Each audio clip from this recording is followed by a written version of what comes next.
Novel corona ভাইরাসের উৎপত্তির প্রায় 10 মাসে বিশ্বজুড়ে মৃত্যুর সংখ্যা 11 লাখ ছাড়িয়েছে।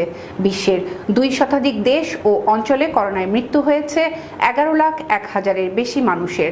সংক্রমণ মোট 3,91,83,000 ছাড়িয়েছে। এ নিয়ে দেখুন একটি ডেস্ক রিপোর্ট।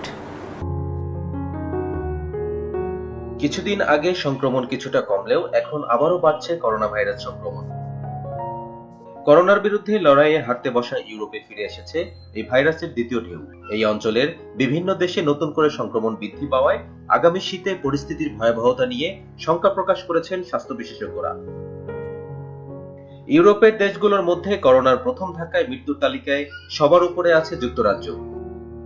দেশটিতে এখন পর্যন্ত প্রাণঘাতী এই ভাইরাসে মারা গেছেন 43,000-এর বেশি মানুষ এবং সংক্রমিত হয়েছেন 6,73,000-এর বেশি।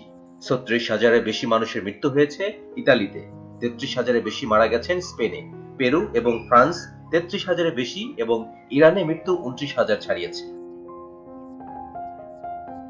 এদিকে ইউরোপের পাশাপাশি বিশ্বের অন্যান্য অঞ্চলেও দ্বিতীয় দফায় করোনা ভাইরাসের বিস্তার বৃদ্ধি পেয়েছে। বিশ্ব স্বাস্থ্য সংস্থা সতর্ক করে বলেছে, যথাযথ কৌশল অবলম্বন না করা হলে এই ভাইরাসের বিস্তার রোধ করা সম্ভব নয়।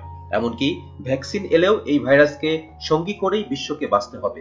করোনা ভাইরাস বিশ্বজুড়ে তাণ্ডব চালালেও এখন পর্যন্ত এর কোনো ভ্যাকসিন কিংবা ঔষধ আবিষ্কার হয়নি। তবে অন্তত 9টি ভ্যাকসিন শেষ ধাপের পরীক্ষায় পৌঁছেছে বলে জানিয়েছে বিশ্ব স্বাস্থ্য সংস্থা। ডেস্ক রিপোর্ট, বিশ্ব বাংলা 24।